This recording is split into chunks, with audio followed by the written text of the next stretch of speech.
Thank you very much. Thank you. And welcome to the dating game. And we'll get right underway. It's time to meet our first three eligible bachelors for game number one. And here they are.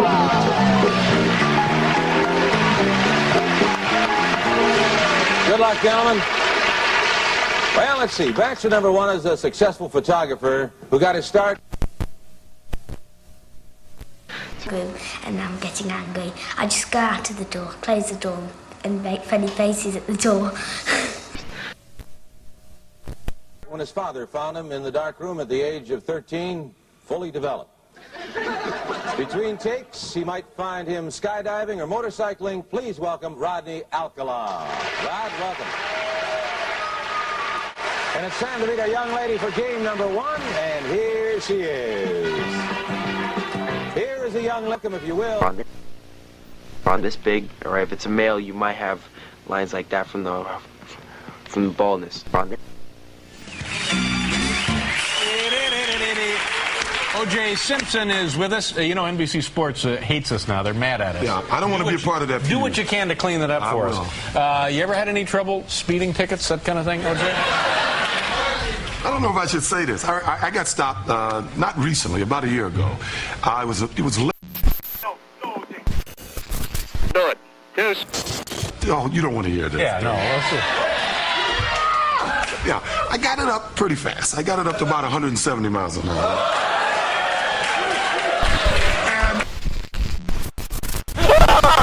Sorry, the number you have reached is not in service. Please check the number or try your call again. This is a recording. My first date was an absolute disaster. It wasn't her fault, you know, and I didn't blame her even then. I'm saying it was a terrible tragedy, but boy, she didn't ever talk to me again. It was awful. It wasn't sexual or grabbing at her, and I was just such a dork, taking her to a John Wayne movie and Denny's. It's terrible. I'd never been on a date. At 16, that was cool, you know. I'd never been on a date, you know. I was locked up since I was 15. But I can't tell her that. Oh, gee, you don't mind me, you know. She kind of got hung up on my looks or whatever. You know, I mean, she's a gorgeous young lady. Pure class. And she saw something there that I guess wasn't there, and boy, she found out quick. All right.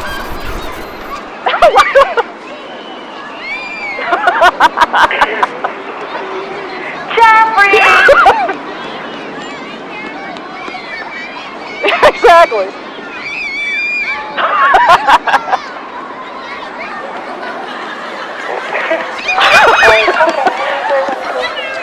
Jeffrey!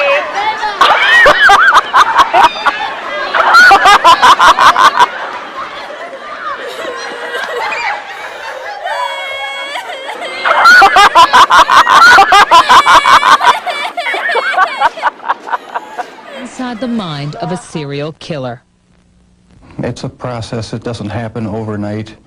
When you depersonalize another person and view them as just an object for pleasure instead of a living, breathing human being, it seems to make it easier to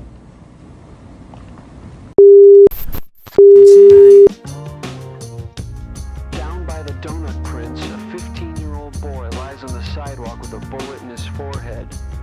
In a final act of indignity, the paramedics take off all his clothes for the whole world to see while they put him in the bag.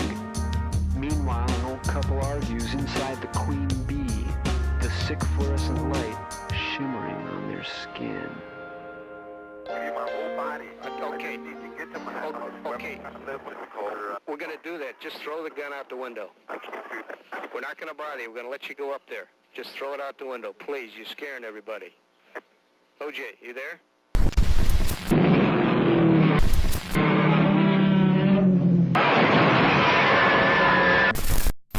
During a 2-hour, often rambling closing argument Monday afternoon, accused serial killer Rodney Alcala,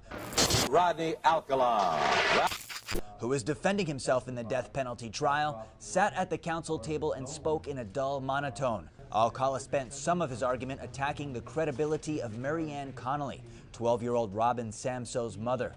Alcala is accused of kidnapping and murdering Sam So in 1979. On this big, all right, if it's a male, you might have lines like that from the baldness, okay? Now, so what you do is you grab it around here. You grab it here and peel it back like that, okay? Peel it back, all right, and it'll pull off. It'll make a disgusting sound. So let's say it's someone important, right? All right, so you take a sample of the that mustache, right? Okay, so you. I'm saying I'd wanted to kill my mother since I was 8 years old, and I'm not proud of that. It started with surrogates at a non-human level. Physical objects, my possessions, other people's, destruction of things that are cared about, and then destruction of things that are living on a lower level, small animals, insects, animals, and then finally people. It started coming to a head again, so I went back down. I ran away back down there. And then a month later, I'm up living with my grandparents in the mountains, and 10 months later, I murdered them.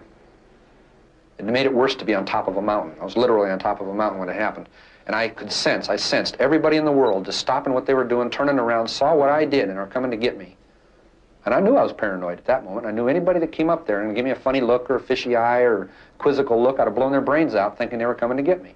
And if it had been in a city, I would have been a mass murderer at age 15. I would have killed until they gunned me down. I wouldn't have been able to reason my way out of it. I was scared to death, and I was violent. I felt my back hit that wall. I was the rabbit that always ran, that always backed away, always burned his bridges. And suddenly there weren't any more, and my back hit that wall, and I came out screaming and kicking and shooting.